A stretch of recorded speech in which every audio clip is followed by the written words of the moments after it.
मैं एक ऐसे साम्राज्य में स्थानांतरित हो गया जहां मैं एकमात्र रीजेंट राजा था, जिसके पास 8 लाख सैनिकों की कमान थी। फिर भी महारानी ने मुझे अपनी सैन्य मुहर सौंपने और राजधानी लौटकर माफी मांगने का आदेश दिया। जब उनका भेजा हुआ शाही दूत मेरे सामने पहुंचा, तो मैंने तुरंत उसे वहीं मौके पर मार डालने का आदेश दे दिया। सच कहूं तो अगर आप मुझे बताते कि मेरे पास केवल 80 सैनिक हैं, तो बेशक 800 सैनिकों का सामना करते हुए भी मुझे लड़ने से पहले 2 बार सोचना पड़ता। लेकिन 8 लाख सैनिक, उस स्थिति में मुझे विद्रोह करने की भी आवश्यकता नहीं होती, क्योंकि सिंहासन पहले से ही मेरी पहुंच में होता। तभी मुझे एहसास हुआ कि मैं उन महिला प्रधान उपन्यासों में से किसी एक में स्थानांतरित हो गया हूं। इस दुनिया में सम्राट एक महिला थी और दरबार में आधे अधिकारी भी महिलाएं थीं। पुरुष समाज के निचले स्तर पर आ गए थे। सुंदर पुरुषों को पुरुष कंसॉर्ट, शाही उपपत्नी कहा जाता था, जिन्हें खजाने की तरह माना जाता था, हर किसी द्वारा पूजा जाता था और उनका दर्जा अविश्वसनीय रूप से ऊंचा था। लेकिन मुझे इन सब बातों की परवाह नहीं थी। मैंने 7 साल तक 30,000 टूटे हुए सैनिकों को 8 लाख पुरुषों की एक लौह सेना में बदलने में बिताए। अपनी खुद की तलवार और भाले के साथ मैंने उत्तरी जनजातियों से सभी 13 उत्तरी प्रांतों को वापस जीत लिया। उन 7 वर्षों के दौरान मैंने व्यक्तिगत रूप से 100 से अधिक दुश्मन जनरलों को मारा और 100 से अधिक शहरों पर फिर से कब्जा किया। उत्तरी जनजातियां मेरा नाम सुनते ही कांप उठती थीं। मेरी सैन्य उपलब्धियां पूरे साम्राज्य को हिला देने के लिए काफी थीं। फिर भी अब वे चाहते थे कि मैं अपना अधिकार आत्मसमर्पण कर दूं, सिर्फ इसीलिए क्योंकि मैंने महारानी के पसंदीदा पुरुष कंसॉर्ट को एक बार थप्पड़ मारा था। मैंने पहले ही अपना सिर काफी झुका लिया था। यदि दिवंगत सम्राट ने मुझे तब दया न दिखाई होती तो मैं बहुत पहले विद्रोह कर चुका होता।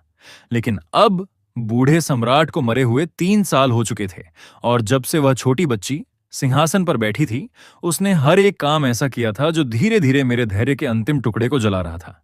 और यह शाही फरमान, यह आखिरी बूंद थी। होलाओ दर्रे के अंदर मैं मुख्य सीट पर बैठा था। मेरे सामने गर्म शराब का एक बर्तन भाप छोड़ रहा था, जबकि मेरी उंगलियां कुर्सी के हत्थे पर आलस से थपथपा रही थीं। फिर तंबू का पर्दा अचानक उठा और ठंडी हवा बर्फ के पाहे उड़ाती हुई अंदर आ गई। एक महिला अधिकारी तंबू में घुसी और उसके पीछे 4 सशस्त्र महिला गार्ड थीं। उसकी मुद्रा स्थिर थी, उसकी ठुड्डी थोड़ी ऊपर उठी हुई थी। स्पष्ट रूप से वह कोई ऐसी थी जिसने राजधानी के अंदर दूसरों द्वारा सेवा कराए जाने में बहुत लंबा समय बिताया था। उसकी निगाहें तंबू के अंदर के नक्शों, दीवार पर लगे उत्तरी कौन के युद्ध ध्वज, मेज पर सैन्य रिपोर्टों के ढेर और अंत में कोने में रखी खून से सनी लंबी तलवार पर पड़ी। मैंने देखा कि उसकी भौहें थोड़ी तन गईं। फिर उसने शाही फरमान खोला और जोर से पढ़ा। स्वर्ग के जनादेश द्वारा सम्राट आदेश देता है, मोबे का राजा राज्य के मामलों में लापरवाही से हस्तक्षेप कर रहा है, दरबारी अधिकारियों का अपमान कर रहा है और अहंकार पूर्वक कार्य कर रहा है। उसके अपराध मृत्यु के योग्य हैं। हालांकि सीमाओं की रक्षा करने में उसके पिछले गुणों के कारण हम मामले का पीछा नहीं करेंगे। भले ही मृत्युदंड से बचा जा सके, लेकिन सजा से नहीं बचा जा सकता। मोबे के राजा को एतद द्वारा आदेश दिया जाता है कि वह तुरंत राजधानी लौट आए, 8 लाख मोबे सेना की कमान सौंप दे और सभी नागरिक और सैन्य अधिकारियों के सामने हमारे और उस व्यक्ति के सामने सार्वजनिक रूप से माफी मांगे जिसे उसने अपमानित किया था। मैंने धीरे से अपना वाइन कप नीचे रखा और मेरे होंठों के कोने थोड़े ऊपर की ओर मुड़ गए। उसके फरमान पढ़ने के बाद उसने अहंकार पूर्वक अपनी आंखें मेरी ओर उठाईं और कहा, मोबे के राजा, आगे बढ़ो और फरमान स्वीकार करो। पूरा तंबू शांत हो गया। अंगीठी के अंदर का कोयला अचानक जोर से चटका, लेकिन मैं बिल्कुल भी नहीं हिला। मैं बस एक हाथ कुर्सी पर टिकाए बैठा रहा। लगभग 10 सांसों की खामोशी के बाद महिला अधिकारी के हाव भाव बदलने लगे। उसका स्वर थोड़ा ऊपर उठा, जैसे उसने फिर से कहा, मोबे के राजा, क्या आप महामहिम के फरमान को स्वीकार करने से इनकार कर रहे हैं? मैं आखिरकार खड़ा हो गया। 6 फीट 3 इंच की लंबाई के साथ मुझे इस दुनिया में बेहद प्रभावशाली माना जाता था और जैसे ही मैं उठा, मेरा काला लबादा मेरे पीछे फैल गया। महिला अधिकारी अनजाने में आधा कदम पीछे हट गई। मैं सीधे उसकी ओर चला और अपना हाथ बढ़ाया। उसने सोचा कि मैं आखिरकार फरमान स्वीकार कर रहा हूं और उसके चेहरे पर आत्मसंतुष्टि की एक झलक दिखी। और हां, मैंने उसे ले लिया। फिर उसके और 4 गार्डों के ठीक सामने मैंने फरमान खोला और शांति से इसे शुरू से अंत तक दोबारा पढ़ा। बुरा नहीं है, मैंने हल्के से कहा। सपाट वाक्य, सटीक शब्दावली।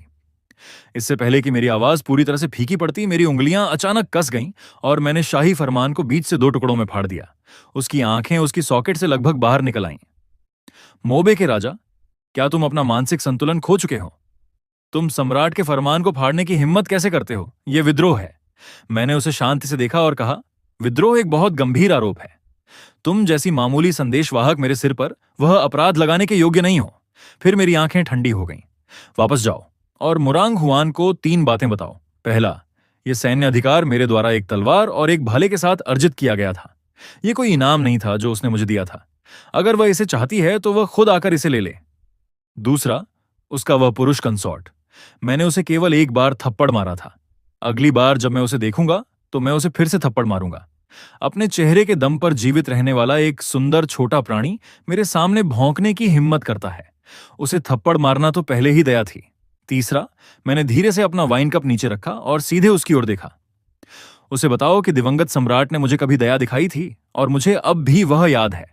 लेकिन अगर वह इसी तरह का व्यवहार करती रही तो दिवंगत सम्राट का पक्ष भी उसे और अधिक बचाने के लिए पर्याप्त नहीं होगा। मेरी नजरों के नीचे महिला अधिकारी जम गई। उसके होंठ कांपने लगे।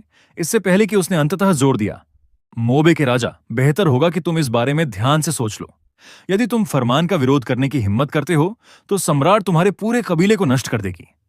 जिस पल मैंने पूरे कबीले के शब्द सुने, ऐसा लगा जैसे एक कुंद तलवार मेरे सीने में उतर गई हो। तेज नहीं, लेकिन दर्दनाक रूप से सटीक। मेरे माता पिता उत्तरी जनजातियों के हाथों मारे गए थे। मेरे भाई भी मर गए थे। 7 साल पहले उस तबाही के दौरान पूरे चेन परिवार का तब तक कत्ल कर दिया गया था जब तक कि मैं अकेला जीवित नहीं बचा था।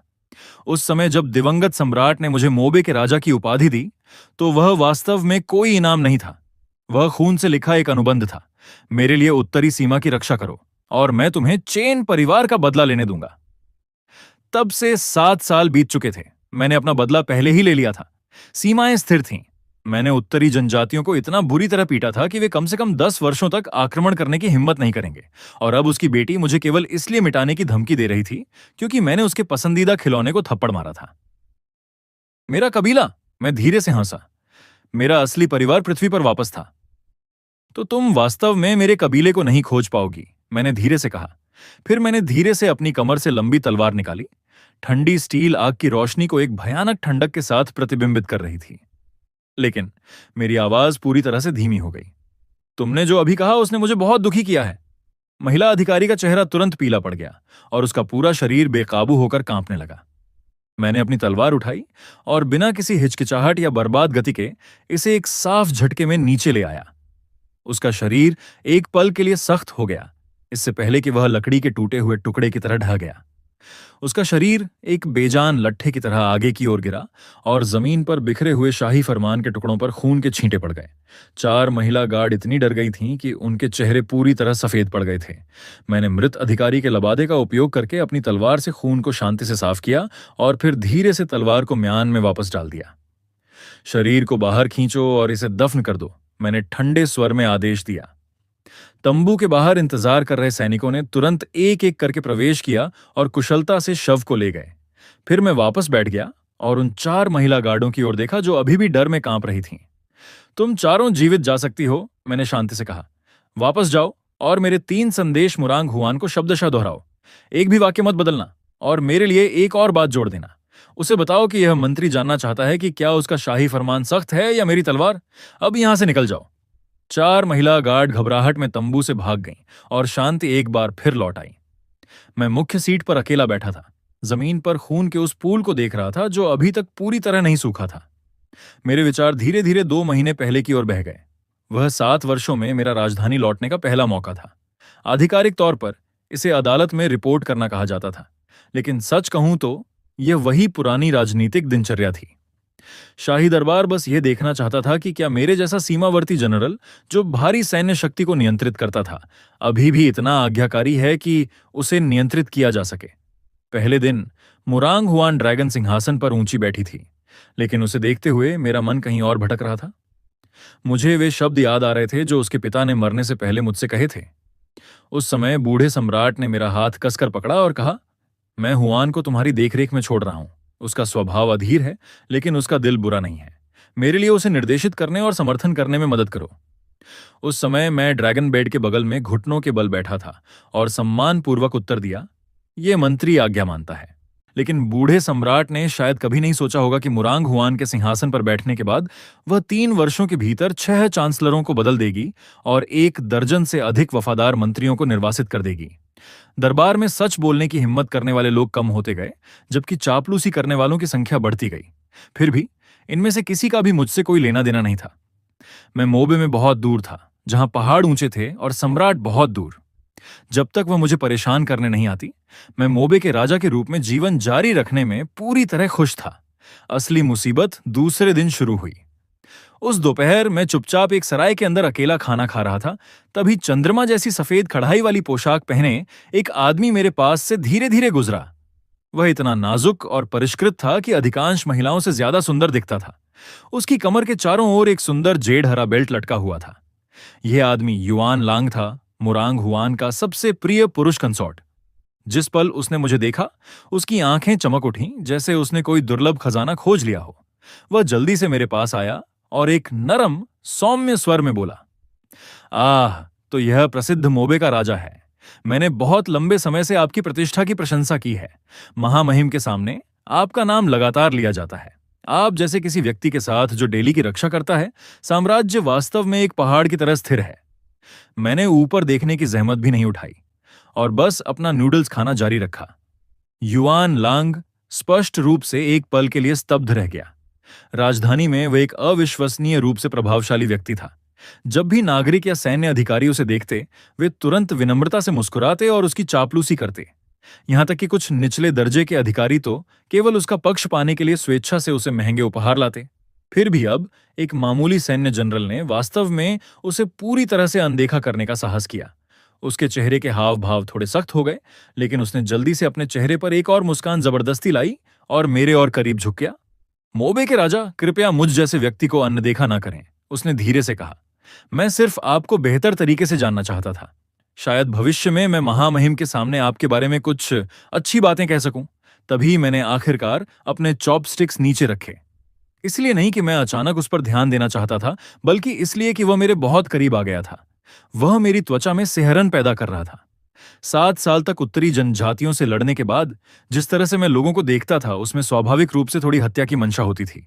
मैंने आखिरकार अपनी आंखें उसकी ओर उठाईं और ठंडे स्वर में पूछा, तुम्हारा नाम क्या है? युआन लांग की आंखें तुरंत फिर से चमक उठीं। उसने शायद सोचा होगा कि मैं आखिरकार उसे स्वीकार करने के लिए तैयार हूं। उसने जल्दी से अपनी मुद्रा सीधी की और मुस्कुराया। यह विनम्र व्यक्ति युआन लांग है, महामहिम का। मैंने उसे सीधे टोक दिया। मैं ये पूछ रहा हूं कि आप वास्तव में किस चीज में सक्षम हैं? युआन लांग अजीब तरह से हंसा। यह विनम्र व्यक्ति थोड़ा संगीत जानता है और कुछ हद तक। मैंने धीरे से खड़े होकर उसे काट दिया। मैं उससे एक पूरा सिर लंबा था और उसे मुझे देखने के लिए अनजाने में अपना चेहरा ऊपर उठाना पड़ा। उसके चेहरे की मुस्कान सख्त होने लगी। मैंने उसे ठंडक से घूरते हुए कहा, मैं पूछ रहा हूं कि आपको मेरे सामने खड़े होने और इस तरह बात करने का अधिकार किसने दिया? क्या तुमने कभी युद्ध लड़ा है? क्या तुमने कभी किसी को मारा है? क्या तुम जानते हो कि मोबे में सर्दियां कितनी ठंडी होती हैं? क्या तुम जानते हो कि इस देश की रक्षा करते हुए मेरे कितने भाई मारे गए?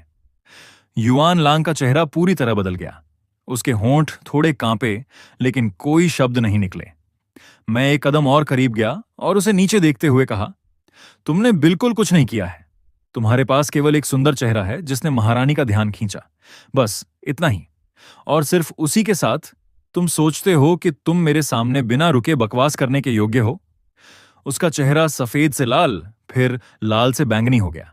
अंत में उसने भींचे हुए दांतों के माध्यम से एक वाक्य निकाला, मोबे के राजा, तुम्हारे शब्द बहुत अपमानजनक हैं। भले ही मैं सैन्य जनरल नहीं हूं, फिर भी मैं महामहिम की सेवा करता हूं। तुम। इससे पहले कि वह अपनी बात पूरी कर पाता, मैंने उसे चेहरे पर थप्पड़ मार दिया। मैंने बहुत अधिक बल का उपयोग नहीं किया था। मेरी ताकत के साथ अगर मैं वास्तव में गंभीरता से मारता तो उसकी गर्दन तुरंत टूट जाती, लेकिन फिर भी थप्पड़ हल्का नहीं था।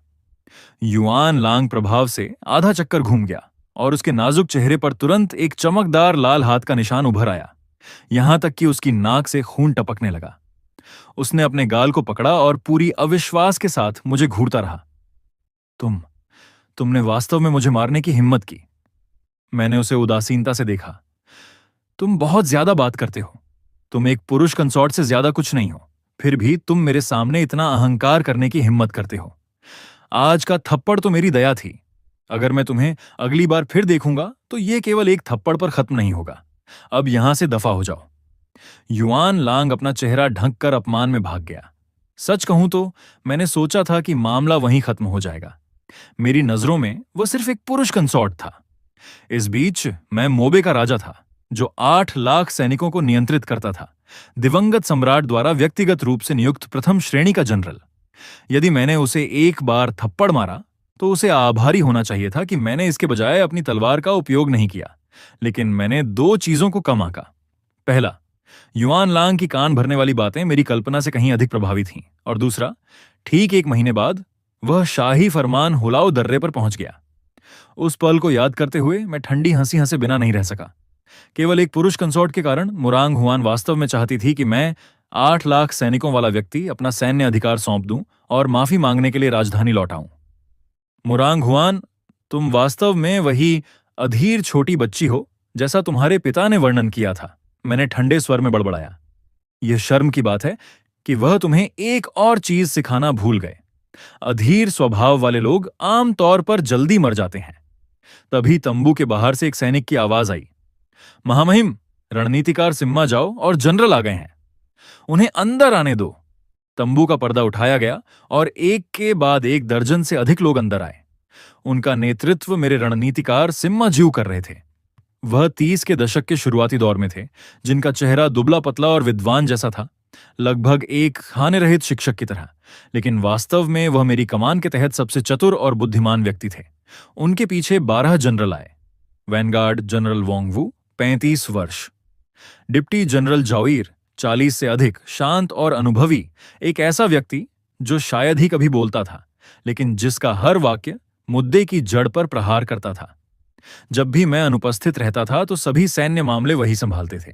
फिर कैवलरी कमांडर सनली थे, केवल 28 वर्ष के, फिर भी घुड़सवारी में बेजोड़, और हैवी कैवलरी कमांडर ही, 32 वर्ष के, जिनके माथे से लेकर ठुड्डी तक एक भयानक निशान था जो उत्तरी जनजातियों की मुड़ी हुई तलवार से लगा था। किसी तरह वह जीवित बच गए। शेष 8 जनरल भी उनसे अलग नहीं थे। उनमें से हर एक लाशों के पहाड़ और खून के समुद्र से बाहर निकलकर आया था। ये लोग मुझे शाही दरबार द्वारा नियुक्त नहीं किए गए थे। मैंने व्यक्तिगत रूप से उनमें से हर एक को चुना था और वे केवल मेरी बात सुनते थे। सभी, मैंने सीधे शुरू किया। तुमने शायद आज जो हुआ वह सुन लिया होगा। वो तुरंत भड़क उठे। बेशक, हमने इसके बारे में सुना। लानत है, महारानी बहुत आगे बढ़ गई हैं। सिर्फ इसलिए कि आपने उस तुच्छ पुरुष कंसॉर्ट को थप्पड़ मारा, वह वास्तव में चाहती है कि आप सैन्य अधिकार सौंप दें। मैं, वोंगवू, इसे स्वीकार करने से इनकार करता हूं।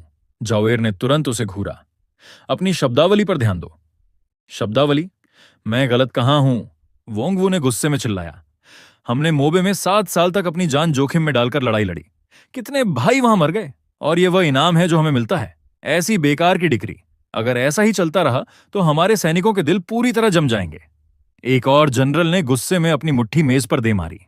बिल्कुल, वह पुरुष कंसॉर्ट कचरे के सिवा कुछ नहीं है। राजधानी में अपने सुंदर चेहरे पर जीवित रहने वाला। उसे हमारे राजकुमार से माफी मंगवाने का क्या अधिकार है? हुंटी ने एक शब्द भी नहीं कहा, लेकिन उसकी तलवार की मूठ को पकड़ने वाली मुट्ठी धीरे धीरे कसती गई। मैंने धीरे धीरे सभी पर अपनी नजरें घुमाई। उनका दृष्टिकोण पूरी तरह स्पष्ट था। किसी ने भी यह नहीं माना कि मुझे उस फरमान का पालन करना चाहिए। ईमानदारी से कहूं तो मुझे बिल्कुल यही उम्मीद थी। मोबे सेना मेरे अपने हाथों से बनाई गई थी। मैंने अपना एक हाथ थोड़ा ऊपर उठाया और पूरा तंबू तुरंत शांत हो गया। फिर मैं अपनी सीट से धीरे से उठा, तंबू के केंद्र में गया, नीचे झुका और फर्श से शाही फरमान के फटे हुए टुकड़ों में से एक उठाया। इसे सभी के सामने ऊपर करते हुए मैंने शांति से बोलना शुरू किया। जब दिवंगत सम्राट जीवित थे, उन्होंने मुझ पर बहुत दया दिखाई थी। मैंने वह कर्ज हमेशा याद रखा है। इसलिए पिछले 7 वर्षों से दरबार ने मोबे सेना के साथ चाहे कितना भी अन्याय क्यों न किया हो, मैंने वह सब सहन किया। सैन्य वेतन 3 साल तक देरी से मिले, इसलिए मैंने व्यक्तिगत रूप से अपने सैनिकों को भुगतान किया। पदोन्नति की सूचियां 2 साल तक दबाई गईं और मैं भाइयों को धैर्यपूर्वक प्रतीक्षा करने के लिए कहता रहा। दरबार में उन बेकार विद्वानों ने मेरा मजाक उड़ाया, जैसे कि मैं उत्तरी सीमाओं का कोई असभ्य जानवर हूं और मुझे उनसे बहस करने की भी परवाह नहीं थी। मेरी आवाज धीरे धीरे ठंडी होती गई। लेकिन आज ये फरमान मुझे बहुत स्पष्ट रूप से कुछ बता रहा है। मुरांग हुआन की नजरों में हमारे 8 लाख सैनिकों का जीवन और सम्मान एक अकेले पुरुष कंसोर्ट से भी कम मूल्यवान है। जैसे ही वे शब्द मेरे मुंह से निकले, तंबू के अंदर मौजूद हर जनरल का चेहरा पूरी तरह बदल गया। क्रोध में नहीं, बल्कि कुछ ठंडे भाव में। जो लोग अनगिनत युद्ध क्षेत्रों से बचकर निकले थे, जब उनके दिलों में सच्ची हत्या की मंशा आ जाती है तो वे चिल्लाते नहीं हैं। इसके बजाय वे भयानक रूप से शांत और ठंडे हो जाते हैं, ठीक वैसे ही जैसे एक हिंसक तूफान के आने से पहले का आकाश होता है। मैंने धीरे से अपनी नजरें नीचे की और जारी रखा। दिवंगत सम्राट के मरने से पहले उन्होंने सम्राट को मेरी देखभाल में सौंपा था। मेरी आवाज हर शब्द के साथ भारी होती गई। मैं उसकी रक्षा करने के लिए तैयार था, लेकिन मैं कभी उसका कुत्ता नहीं था। अगले ही पल मैंने अचानक अपनी लंबी तलवार निकाली और नीचे की ओर जोर से चलाई। धड़ाम!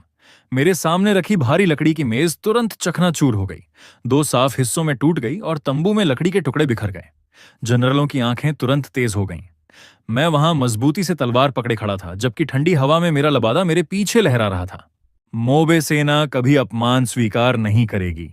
मेरी आवाज पूरे तंबू में गूंज उठी। सम्राट युवा है और अपने आसपास के विश्वासघाती लोगों द्वारा अंधी हो गई है। दरबार सड़ चुका है। वफादार मंत्रियों को छोड़ दिया गया है, जबकि परजीवी सत्ता में आ रहे हैं। साम्राज्य में महामारी फैल रही है, जबकि भ्रष्ट अधिकारी अपनी जेबें भर रहे हैं। इसलिए मैंने धीरे से अपनी तलवार उठाई। मैं चेनशाह, शाही दरबार को साफ करने और साम्राज्य को जहर देने वाले गद्दारों को खत्म करने के लिए सेना का नेतृत्व दक्षिण की ओर करूंगा। पूरा तंबू 3 सेकंड के लिए शांत हो गया। फिर वोंगवू सबसे पहले आगे आया और एक घुटने पर भारी होकर बैठ गया। यह जनरल वोंगवू आग और मौत के बीच भी आपकी महामहिम का अनुसरण करने के लिए तैयार है। झाओवेन तुरंत उसके पीछे आया और घुटने टेक दिए। यह जनरल जाओवेन बिना किसी हिचकिचाहट के आपकी महामहिम के आदेश का पालन करेगा। सनली ने अपनी मुट्ठियां मजबूती से बांधी। घुड़सवार सेना किसी भी पल आगे बढ़ सकती है। हुंटियर हमेशा की तरह चुप रहा, लेकिन उसने धीरे से अपनी तलवार को म्यान से 3 इंच बाहर निकाला और फिर उसे वापस अंदर धकेल दिया। वह एक अकेली हरकत पहले ही उसका जवाब दर्शा चुकी थी। शेष 8 जनरलों ने एक साथ घुटने टेक दिए। हम अनुसरण करने के लिए तैयार हैं, आपकी महामहिम। शाही दरबार को साफ करें और गद्दारों को खत्म करें। मैंने धीरे से सिर हिलाया और अंत में अपनी नजरें सिम्मा ज्यू की ओर घुमाई। शुरुआत से अंत तक इस सैन्य रणनीतिकार ने कुछ नहीं कहा था। वह बस अपनी भुजाओं को मोड़कर लापरवाही से लकड़ी के खंभे पर टिका हुआ था और अपने चेहरे पर हल्की मुस्कान के साथ सब कुछ होते हुए देख रहा था। सैन्य रणनीतिकार, मैंने शांति से पूछा, आपकी क्या राय है? सिम्मा ज्यू ने आखिरकार अपना शरीर सीधा किया और धीरे धीरे तंबू के केंद्र की ओर चला। फिर उसने शांति से अपनी आस्तीन के अंदर से एक मुड़ा हुआ नक्शा निकाला और उसे फर्श पर फैला दिया। आपकी महामहिम, उसने मुस्कुराते हुए कहा, मैंने पहले ही मार्ग की योजना बना ली है। मैंने अपना सिर नीचे किया और तुरंत अपनी आंखें सिकोड़ लीं। हुलाओ दर्रे से राजधानी तक का पूरा मार्चिंग मार्ग पहले ही लाल रेखाओं से स्पष्ट रूप से चिह्नित किया गया था। रास्ते में आने वाला हर शहर, सैनिकों की तैनाती, अनाज भंडारण, इलाके की संरचना, आपूर्ति बिंदु, सब कुछ भयानक विस्तार के साथ चिह्नित था। मैंने एक भौं ऊपर उठाई। तुमने ये कब तैयार किया? सिम्मा ज्यू शांति से मुस्कुराए। 3 महीने पहले, जब से सम्राट सिंहासन पर बैठी हैं, मुझे पता था कि यह दिन देर सबेर आएगा। फिर उन्होंने संक्षिप्त विराम लिया और एक अजीब अभिव्यक्ति के साथ जोड़ा, हालांकि सच कहूं तो मुझे उम्मीद नहीं थी कि विद्रोह का कारण एक पुरुष कंसॉर्ट बनेगा। पूरा तंबू धीमी हंसी से गूंज उठा। मैं भी थोड़ा हंस से बिना नहीं रह सका।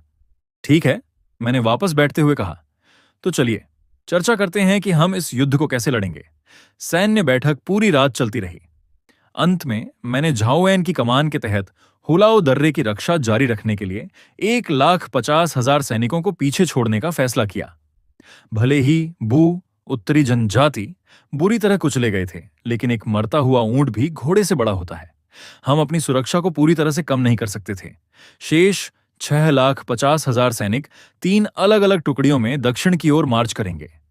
मैं व्यक्तिगत रूप से 5,80,000 पैदल सेना की मुख्य सेना का नेतृत्व करते हुए केंद्रीय मार्ग से सीधे राजधानी की ओर बढ़ूंगा। सनली 50,000 हल्की घुड़सवार सेना के साथ वैनगार्ड, अग्रिम दल के रूप में आगे बढ़ेगा, रास्ते में आने वाली बाधाओं को दूर करेगा। हॉन्टियर 20,000 भारी घुड़सवार सेना के साथ पीछे की सेना की कमान संभालेगा। सिम्मा ज्यू निश्चित रूप से पूरे अभियान के दौरान सैन्य रणनीतिकार के रूप में मेरे साथ रहेंगे। रवाना होने से पहले मैंने दो काम किए। पहला, पूरे साम्राज्य के लिए एक घोषणा पत्र जारी करना। सिम्मा ज्यो ने इसे व्यक्तिगत रूप से तैयार किया और उनसे जैसी उम्मीद थी, लेखन त्रुटिहीन था। सामान्य अर्थ सरल था। वर्तमान सम्राट युवा हैं और विश्वासघाती मंत्रियों द्वारा हेरफेर की जा रही है। दरबार अराजकता में गिर गया है, जबकि वफादार अधिकारियों को छोड़ दिया गया है।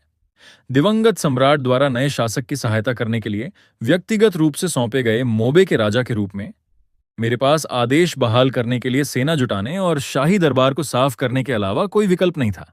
स्वाभाविक रूप से लोग उन शब्दों पर विश्वास करते हैं या नहीं, यह वास्तव में मायने नहीं रखता था। महत्वपूर्ण बात एक उचित बहाना होना था। पूरे इतिहास में अनगिनत लोगों ने विद्रोह किया, लेकिन किसी ने कभी स्वीकार नहीं किया कि वे विद्रोह कर रहे थे। हर कोई दावा करता था कि वे केवल दरबार को साफ कर रहे थे। एकमात्र अंतर यह था कि सफाई पूरी होने के बाद सम्राट भी आमतौर पर बदल जाते थे। दूसरा काम जो मैंने किया वह हुलाओ दर्रे के बाहर प्रशिक्षण मैदानों पर पूरी 8 लाख मोबे सेना को इकट्ठा करना और सभी के सामने शाही फरमान की सामग्री को सार्वजनिक रूप से पढ़ना था। 8 लाख मोबे सेना की कमान सौंपें और पूरे साम्राज्य के सामने सम्राट और अपमानित व्यक्ति दोनों से सार्वजनिक रूप से माफी मांगे। जिस क्षण मैंने वह वाक्य पढ़ा, पूरा प्रशिक्षण मैदान अराजकता में बदल गया। क्या वे चाहते हैं कि हमारे राजकुमार एक पुरुष कंसॉर्ट से माफी मांगे? किस आधार पर? हमने उन उपलब्धियों के लिए अपनी जान दांव पर लगाई है। क्या हमारे भाइयों का बलिदान एक सुंदर लड़के के चेहरे से कम मूल्यवान है? युद्ध में एक हाथ गंवा चुके एक अनुभवी सैनिक ने भीड़ से दहाड़ते हुए कहा, मैंने युद्ध के मैदान में लड़ते हुए अपना हाथ खो दिया। उस लांती पुरुष कंसॉर्ट ने शायद अपने जीवन में कभी तलवार को छुआ भी नहीं होगा। हमारे राजकुमार को उसके जैसे किसी व्यक्ति के सामने अपना सिर क्यों झुकाना चाहिए? भाइयों, एक सैनिक अचानक भीड़ से दहाड़ा, दरबार अब हमें इंसानों की तरह भी नहीं मानता। अगर ऐसा है तो हमें निर्दयी होने के लिए दोष न दें। राजकुमार का पालन करें, दरबार को साफ करें, गद्दारों को मार डालो। अगले ही सेकंड में प्रशिक्षण मैदान में सैकड़ों हजारों आवाजें एक साथ गूंज उठीं। दरबार को साफ करें, गद्दारों को मार डालो। 3,50,000 सैनिकों की दहाड़ ने आसमान को हिला दिया, इतनी तेज कि ऐसा महसूस हुआ मानो जमी हुई उत्तरी हवाएं भी कांप रही हों। कई अनुभवी सैनिकों ने सीधे अपनी तलवारें निकाली और वफादारी की शपथ लेने के लिए मौके पर ही अपनी हथेलियों को काट लिया। हुलाओ दर्रे की बर्फीली पथरीली जमीन पर गिरते ही खून आंसुओं के साथ मिल गया। कमांड प्लेटफॉर्म के शीर्ष पर खड़े होकर मैंने चुपचाप अपने नीचे हो रहे इस दृश्य को देखा। 7 साल पहले जब मैं पहली बार इस दुनिया में स्थानांतरित हुआ था, मेरे पास बिल्कुल कुछ नहीं था। मैं अकेला, शक्तिहीन था, न कोई परिवार, न सहयोगी, न भविष्य।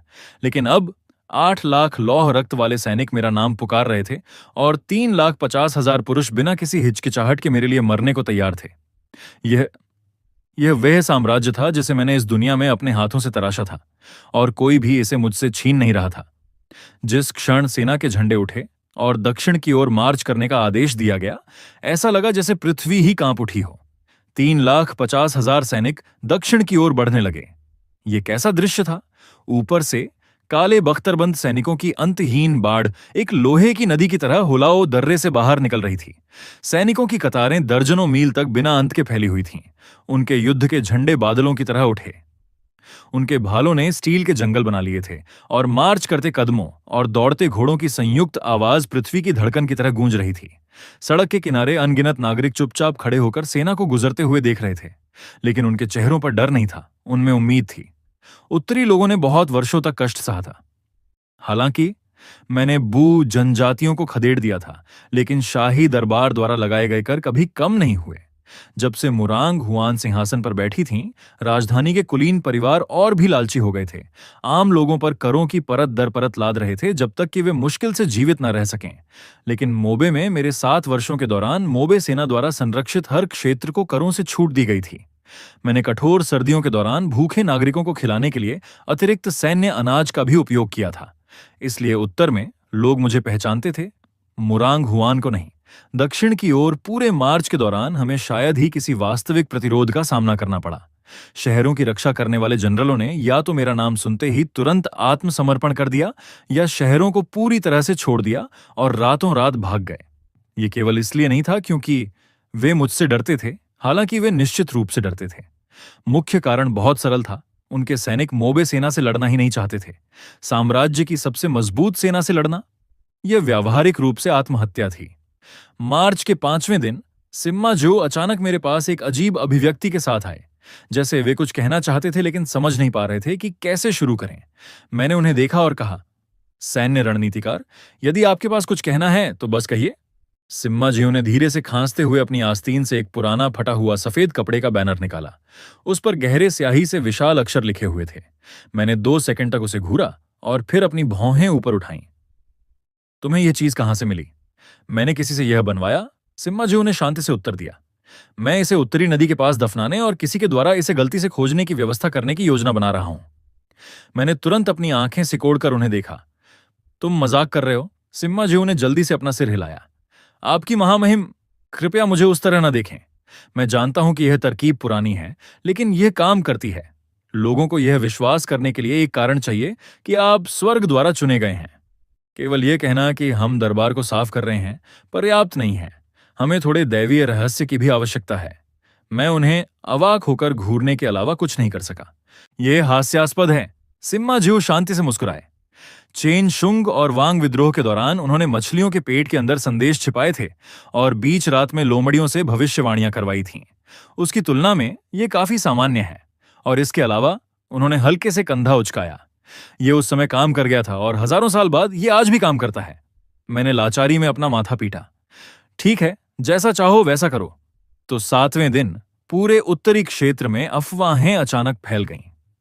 उत्तरी नदी के पास कथित तौर पर एक आंख वाली एक विशाल पत्थर की मूर्ति मिली थी। मूर्ति 3 मीटर से अधिक ऊंची थी और इसकी सतह पर अजीब भविष्यवाणियां खुदी हुई थीं। एक आंख वाला पत्थर का आदमी पूर्वी नदी में हलचल मचाता है। जब साम्राज्य गुण खो देता है तो दुनिया विद्रोह करेगी। खबर तुरंत आग की तरह फैल गई। चांक हर जगह नागरिक फुसफुसाते हुए इसके बारे में चर्चा करने लगे, ये दावा करते हुए कि स्वर्ग स्वयं लोगों को चेतावनी दे रहा था कि महिला सम्राट ने अपना गुण खो दिया है और राजवंश बदलने वाला है। फिर 9वें दिन एक और अफवाह फैली। उत्तरी पहाड़ों में एक शिकारी ने कथित तौर पर रात के दौरान लोमड़ियों को अजीब तरह से चिल्लाते सुना। पास के पानी की जांच करने के बाद लोगों को एक विशाल मछली मिली। जब उन्होंने उसका पेट काटा तो उन्हें अंदर एक गुप्त भविष्यवाणी मिली। जिस पल वह कहानी फैली, पूरा उत्तर उत्साह से भर गया। नागरिक सेना का स्वागत करने के लिए सड़कों पर कतारबद्ध हो गए। कुछ भोजन लाए, कुछ पानी ले आए। कुछ युवक तो सीधे मार्च कर रही टुकड़ियों के पीछे हो लिए और सेना में शामिल होने की भीख मांगने लगे। अपने घोड़े पर सवार होकर हमारे चारों ओर हो रहे इस अराजक उत्सव को देखते हुए मैं सिम्मा जी की ओर मुड़े बिना नहीं रह सका। वह मेरे बगल में घोड़े पर शांति से बैठे थे। उनके चेहरे पर एक हल्की मुस्कान थी। वे पूरी तरह से आत्मसंतुष्ट दिख रहे थे, जैसे वे चुपचाप कह रहे हों, देखा, मैंने कहा था कि यह काम करेगा। मैंने लाचारी में अपना सिर हिलाया, लेकिन कुछ और नहीं कहा। भले ही ये तरीके कच्चे थे, मुझे कुछ स्वीकार करना पड़ा। कभी कभी जनमत 1 लाख सैनिकों की सेना से अधिक उपयोगी होता है। मार्च के 12वें दिन हम राजधानी से केवल 4 दिन की दूरी पर थे जब मोरांग हुआन आखिरकार घबरा गई। उसने मेरे साथ बातचीत करने के लिए तुरंत 2 लोगों को भेजा। वाम चांसलर वैन और दक्षिण चांसलर फोजेन। दोनों 70 वर्ष से अधिक के थे और शाही दरबार में बहुत प्रभाव रखते थे। उनका उद्देश्य स्पष्ट था। वे मुझे पीछे हटने के लिए राजी करना चाहते थे। उस दोपहर मैं उनसे मुख्य कमांड टेंट में मिला।